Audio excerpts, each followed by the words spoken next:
How are we all? Hope you're all feeling very nice. Let me just open the chat window here. Cool. We'll just give a couple of seconds for everyone to stream in, but we'll kick off pretty soon with Right with Ben. Hope you're all doing well on this very nice Tuesday. Hope I can be heard. It's always a bit of fun with the old Zoom. I was actually just investigating what it would be like to actually do live streams. Hi, Tracy. Hi. I was actually just looking at what it would be like to do live streams, and I have to download a bunch of stuff, but trying to make this as something that's a little bit more without Zoom. I think we can do a bit. I think Zoom's a bit funny, so we'll see. We'll see how we go. Just still trying to work out the different kinks and things with um with Zoom and with how this will all go.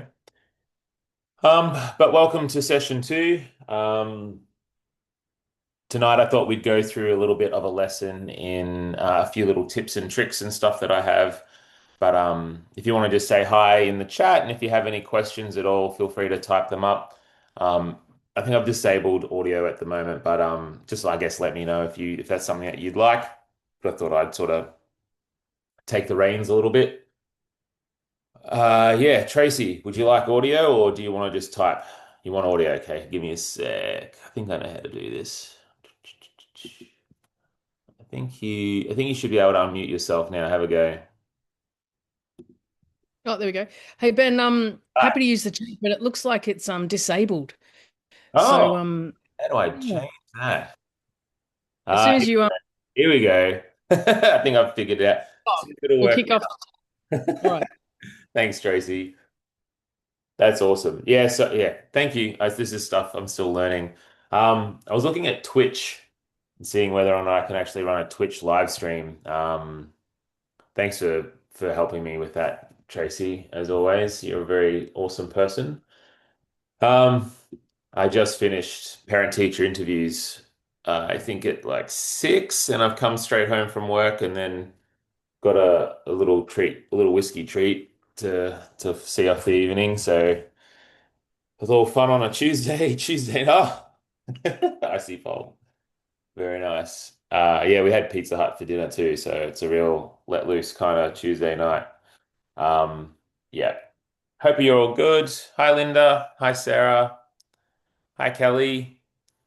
Um, Yeah, I have a couple of events coming up as well. If any of you live in Brisbane area, um, I'm doing a book launch in a couple of weeks, I think on the 18th of September with a book called Sister Butcher Sister, which is very, very dark serial killer writing. Very interesting book.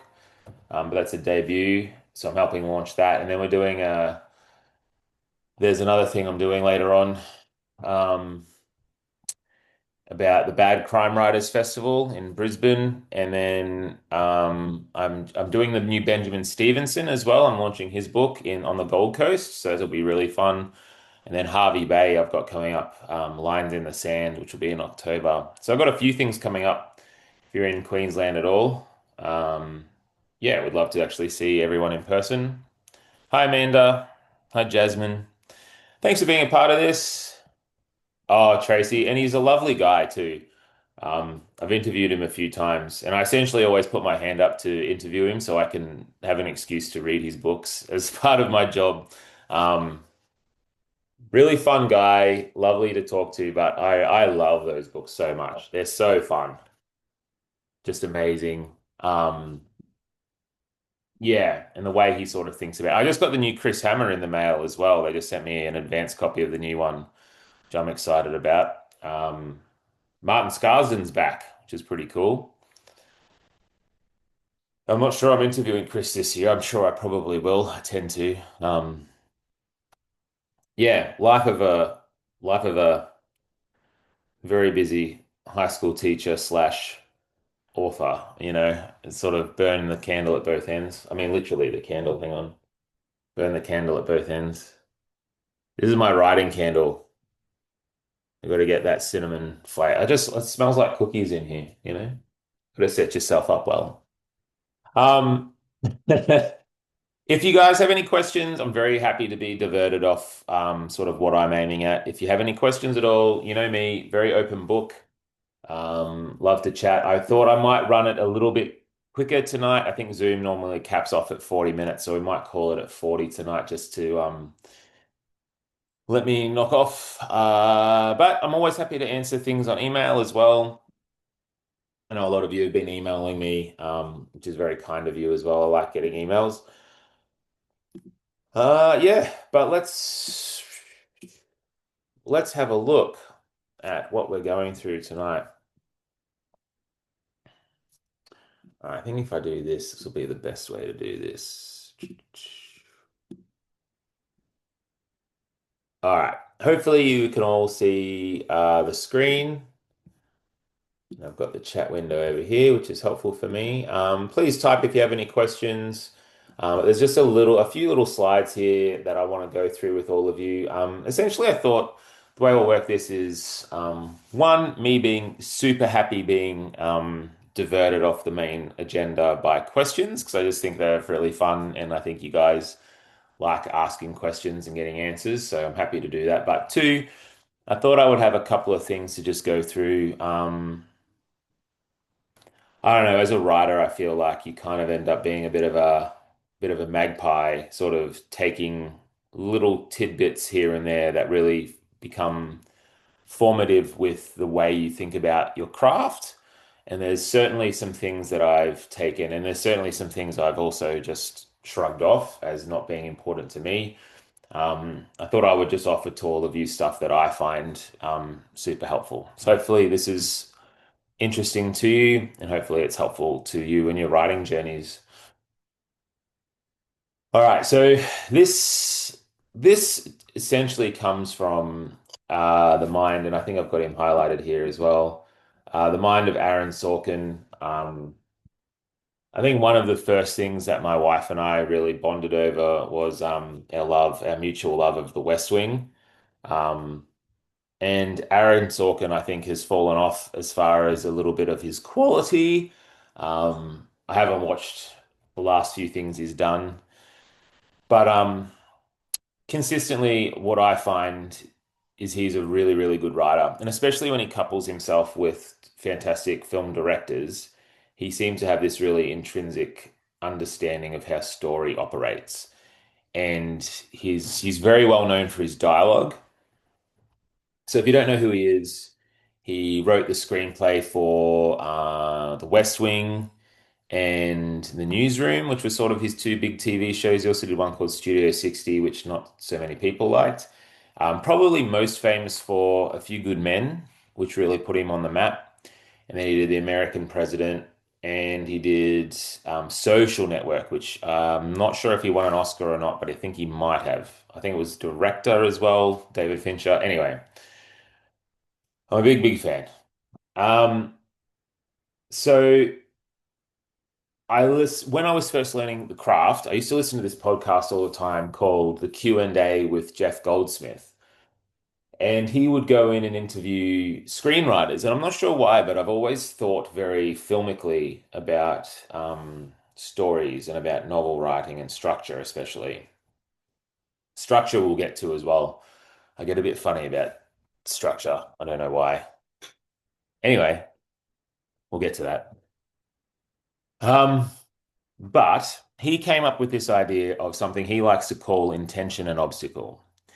And so, what he frames this as, and there's a lot of layers to this, but in essence, it's framed as you need to create a character that wants something very clear, and then you need to create obstacles that just sort of get in their way of them getting to that thing. And that's it.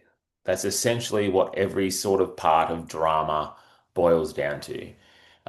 It's creating these desires and it's creating obstacles that get in the way of the desires.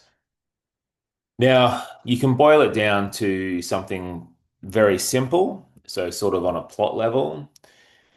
So, your character wants to get an ice cream from the store. They're a young kid, let's say they're at home, mum and dad are out at work or something like that, and the kid wants an ice cream. So The intention is, I want an ice cream. That's the desire. Very easy to have a young character say, I want an ice cream. Just look in the freezer, right? There's no ice cream there. Damn, need an ice cream. But then the obstacles are anything that then gets in the way of them completing their intention. So if you want an ice cream, I'm so young, I can't go down the street myself. I try to ride my bike, but the tire of the bike is flat and I don't know how to use a pump, or there's a puncture and I don't know how to patch it. I start to walk, but as I'm walking, I get lost and I can't find where I'm going. You can sort of get the drift. And that, in essence, is a compelling story, especially if now this is where it gets really key, and I think I've even put it here. If the getting of the ice cream, if the desire or the intention of your character is locked into a type of emotional need as well, that's where you get really interesting character journeys and interesting stories to tell as well. Because if your character wants an ice cream, you can kind of invest that with all sorts of different types of emotional stakes as well. Uh, my character wants an ice cream because mum and dad never let him have ice cream, and it's something that he's always wanted to do. And he's looking next door and he sees the kids next door eating ice creams all the time, and it's something he's always wanted. So that's an emotional thing, right? It's not just um, not just the plot point of getting the ice cream, it's an emotional stakes of rebellion against your parents, right? That's a more interesting, more engaging emotionally story to tell. Um, you could have him want an ice cream, but he's got no money and he has never been able to afford an ice cream. And so that's one of the obstacles as well. You can tie it in that way. So he actually has to go and steal money from the kids next door who he sees always leaves their coins under a tree or something like that. But then that is again emotional. And if you these emotional keys locked into sort of an external plot dynamic, these are the things that drive us to care about characters as well. And if you can get a reader to care about a character, I think you've done a lot of the heavy lifting as far as compelling story goes. Um, uh, yeah, so I've got a few points here as well. If they can learn something on their way to getting it, perhaps even that the original desire was corrupt in some way, that might make some sort of meaning. That might make something a bit of interest as well. Um, an example I always use is from, well, I mean, you can map this onto nearly every single Pixar film. And the Pixar films are really, really useful, especially the early when they were still good. When they were still good, up until what, The Good Dinosaur, I guess. But mapping them onto the Pixar films very, very good, strong story writing, storytelling, but because they're framed for kids, they're also easily understandable as well. And so one that I often use is Toy Story. So if you think of Toy Story, Woody is sort of the main character there, and his intentions kind of change throughout the story, but essentially there's this one core idea of I need to be Andy's favorite toy. That is his desire, and that is becomes the plot mechanic as well. When in his desire, it actually means that Buzz knocks him out the window, and then he has to get back to be with Andy because I need to be Andy's favorite toy. It's an internal desire of his. It's also an emotional one. The obstacle is Buzz. The obstacle is another character, also the antagonist, I guess, as well. But Buzz comes in and sort of disrupts this idea of Woody's. And so then he has to solve this problem. And when he tries to solve the problem, he ends up corrupting his character. He corrupts his principles, right? Because he knocks Buzz out the window.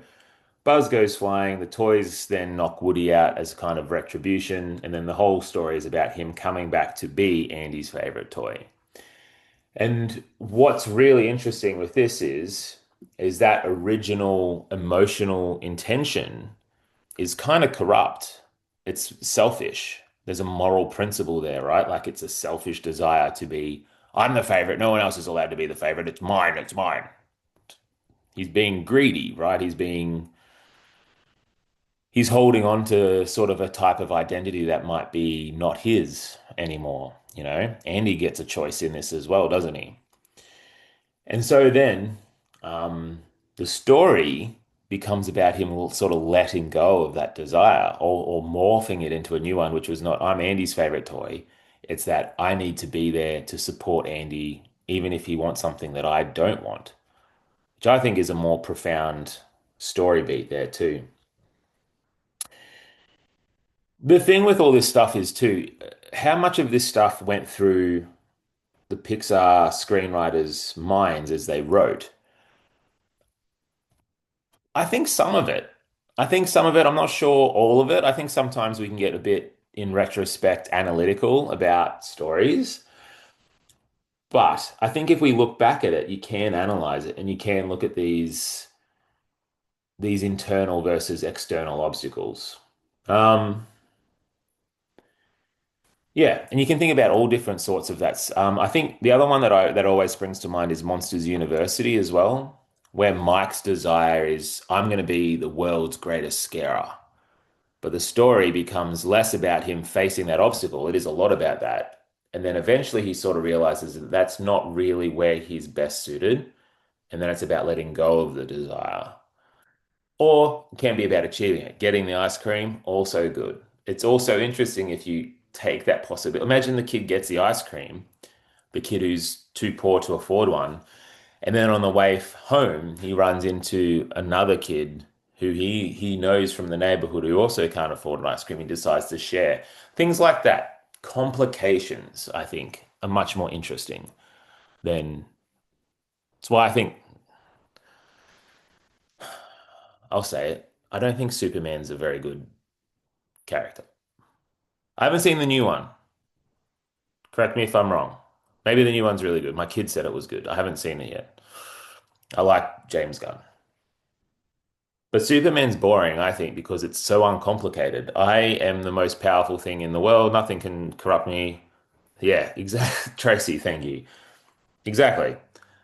Oh, I wonder what's going to happen in this situation. Oh no, kryptonite. Oh, what the heck?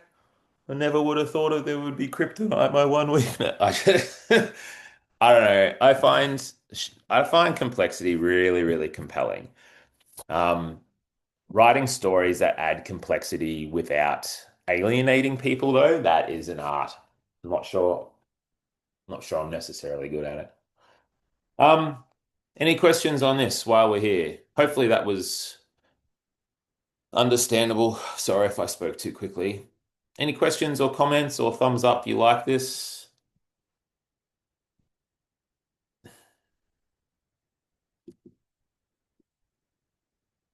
I'll just give you a second while I have my whiskey.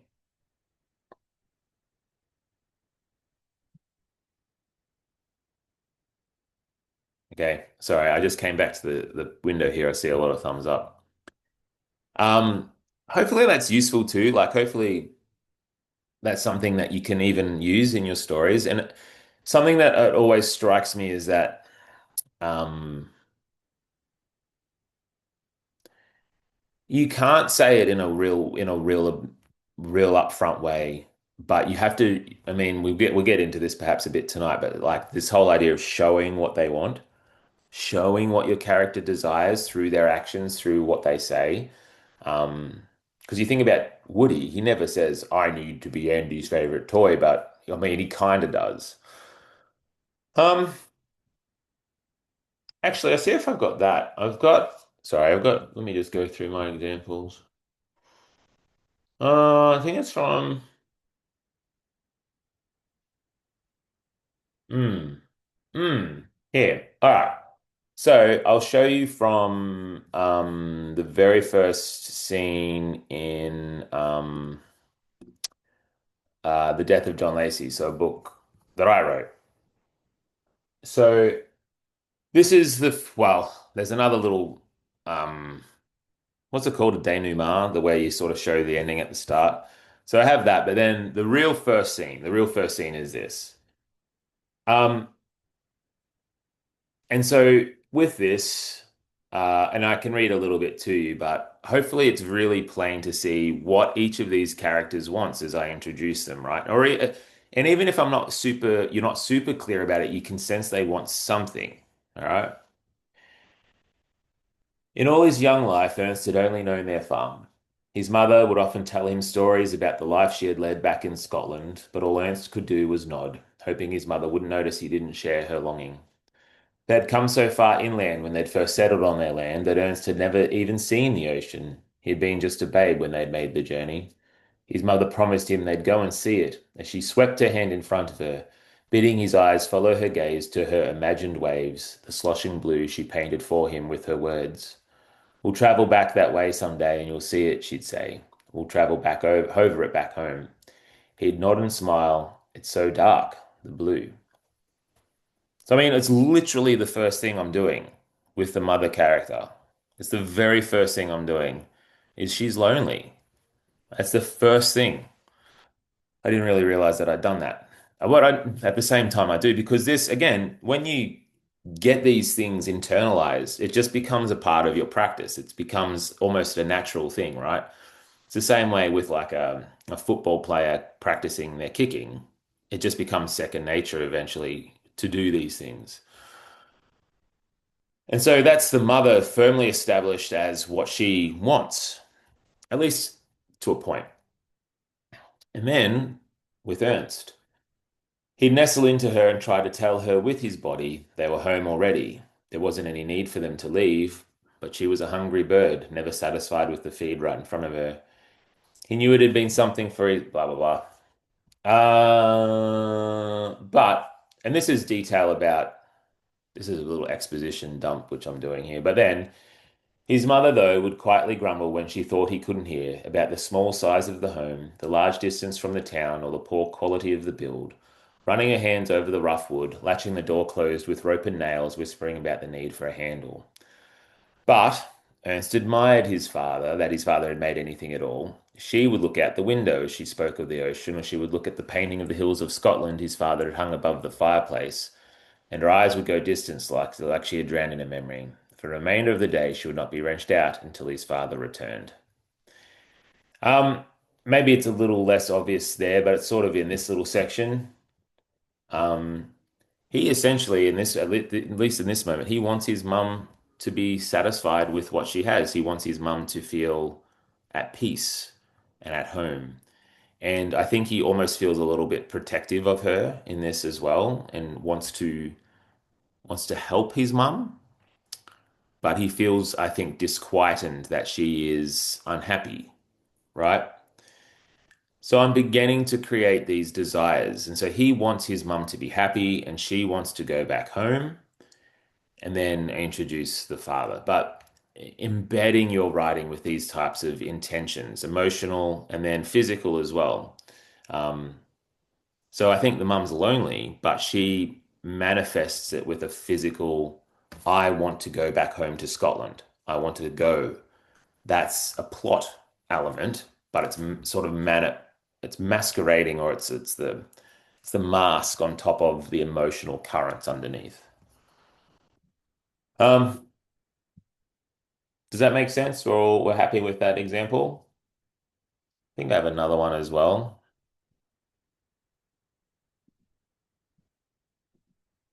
Where am I?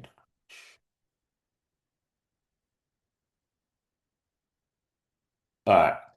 So I have another example of this as well here.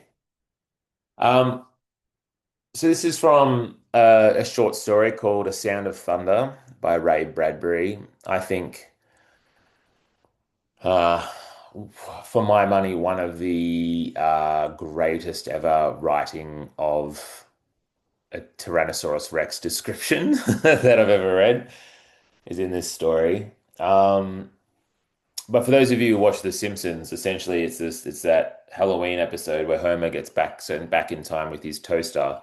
and squashes a lizard in the past, which affects the future.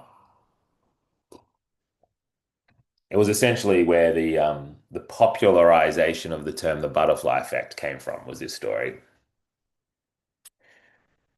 Um, but I think it's a really useful way to have a look at this principle that I'm sort of talking about. Um, because I think it's really clear what he wants. But we'll see how you all go, see how you read this. The sign on the wall seemed to quaver under a film of sliding warm water. Eccles felt his eyelids blink over his stare, and the sign burned in this momentary darkness. Time Safari Incorporated.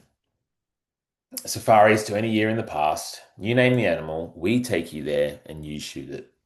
A warm phlegm gathered in Eccles' throat. He swallowed and pushed it down. The muscles around his mouth formed as. By the way, that is some of my favorite writing there.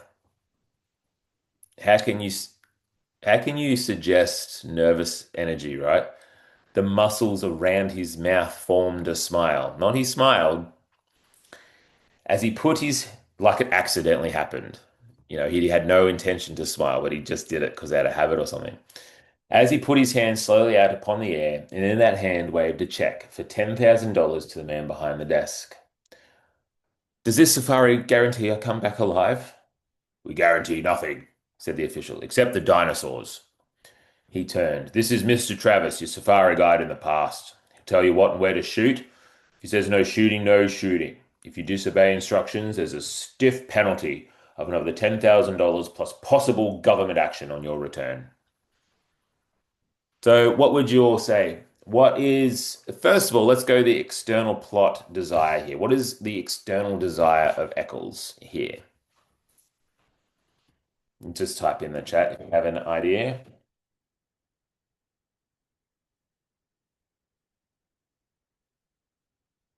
Yep.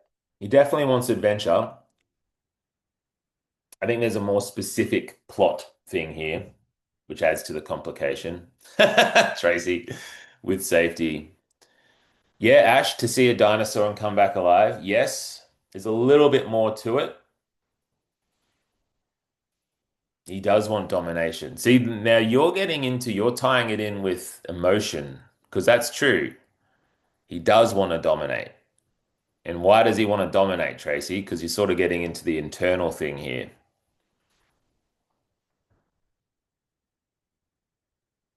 To gain power, yeah. Because he feels powerless. Because he's an insecure little weed of a man who feels like he's not a man at all. He feels and knows that he's a coward. And so, like a lot of little men around our planet, he, to, he forces himself to dominate others. So he's a bully, right? He's being a bully. He's trying to show, I am powerful. And he's showing himself that. He feels so insecure. You can get that around this little section here. This wonderful showing, not telling writing. And then look at the first thing he says. Does this safari guarantee I'll come? Here you go. No, here you go, mate. Yeah, oh, I got this. Yeah, I'm tough. Does this safari guarantee I'll come back alive? He's a scared little wimp.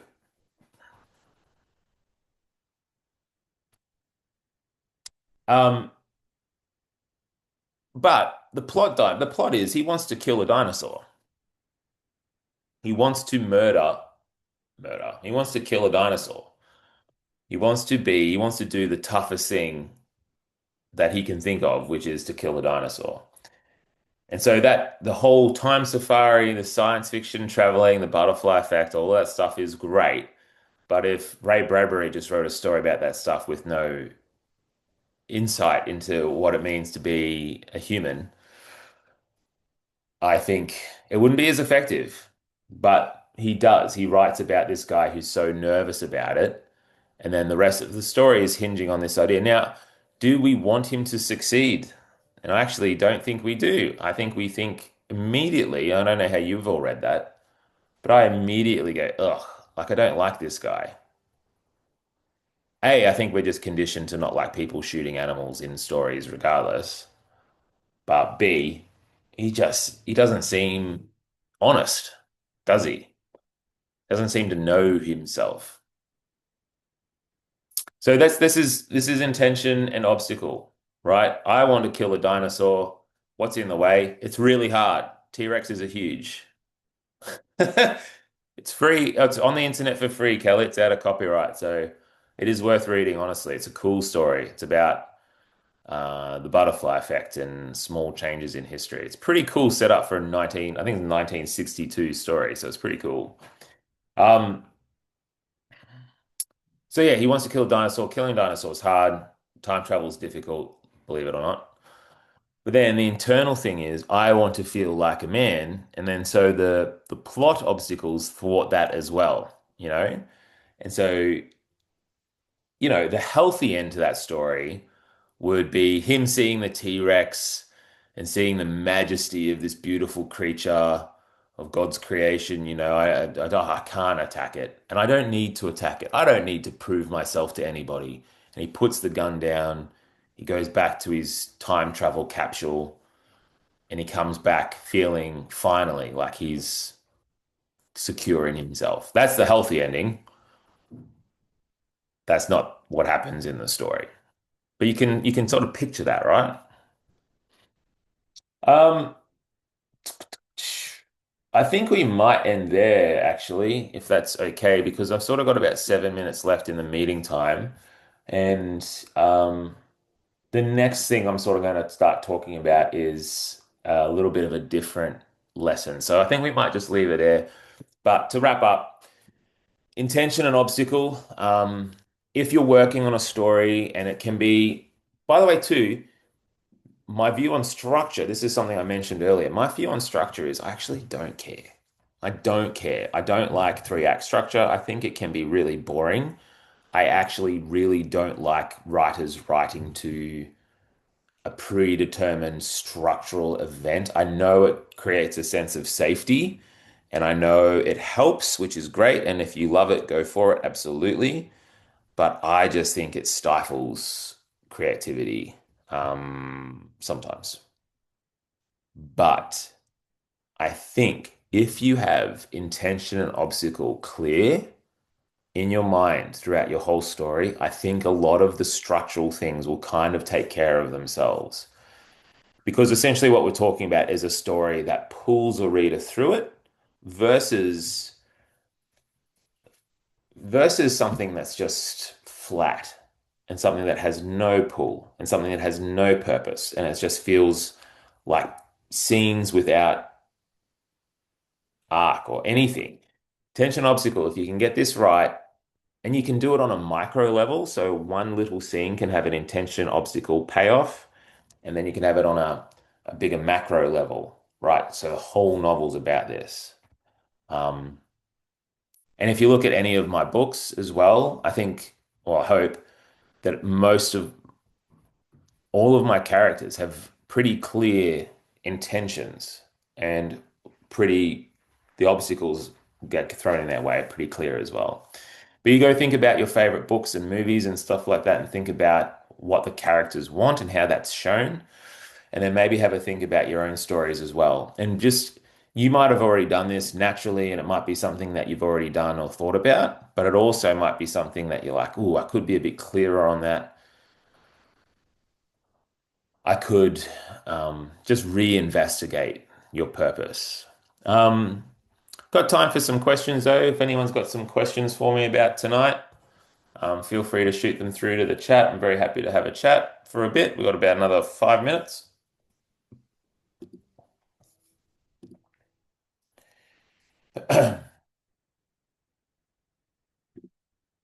Hope that was useful too.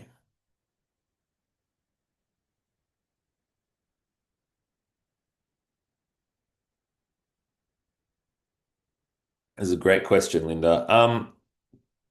So Linda's asked, all characters in every scene need an intention.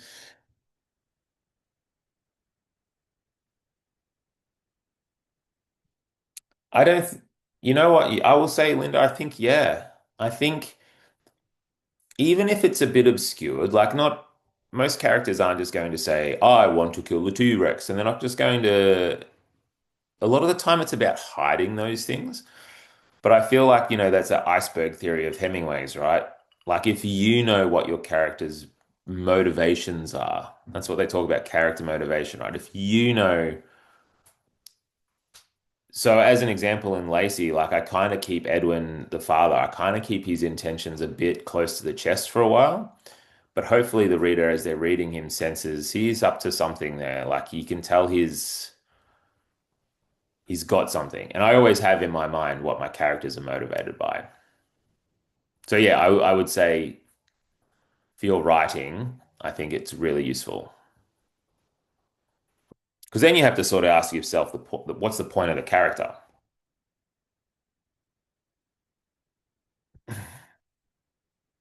They could just be obstacles too. Can be fun.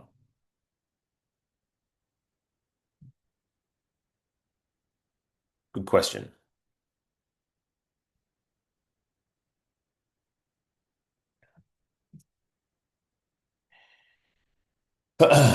I'm also happy to chat about any other questions just in general as well.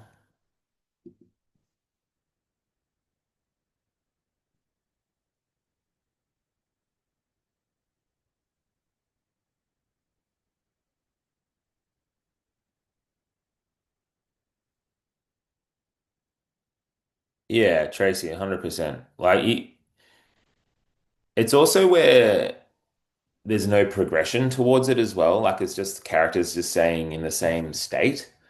Like they might want this thing, but they're just this. I think you're right. It does get hard to read. Thanks, Linda. That's nice of you. Appreciate that. Um, yeah, I've got about 2 minutes left now. I just want to say I just really appreciate all of you showing up and being a part of this as I'm sort of getting the hang of um, how to do all these different things. We'll figure out the tech stuff, I swear. I'm still getting used to, and we're sort of setting it up with Overdrive as well. And there were a few people sick tonight. Thanks, Kelly. Jasmine, that's interesting. It's a big question, I might have to say for the next one, but the short of it was, um, I wanted to tell a story about a boy and his dad, and them not seeing each other clearly would be the main thing. Um, So the boy wants connection, the dad wants connection. I mean, those are two intentions, right? They both want the same thing, but they don't know how to get to it, which is kind of a lot of masculine relationships, unfortunately. Thanks, Ash. Yeah, I have actually recorded it to Jazz, so I'll see if I can upload it to YouTube or something. I've never done that, so we'll see how we go. I don't know what it'll be like, but I'll definitely have a crack at uploading it. Thanks, Amanda. And shame. Yeah, I should be able to upload it. I'll post a link on the book club group chat on Facebook if I can find it. Um, if I can figure out YouTube. We'll see. But yeah, thanks everybody. Before I sign off, I really appreciate you all. Any emails or comments on the Facebook group to just sort of encourage me with this as well. I honestly really appreciate hearing feedback. So it means a lot that these are appreciated. So yeah, appreciate you guys for being here and thanks for being a part of this. And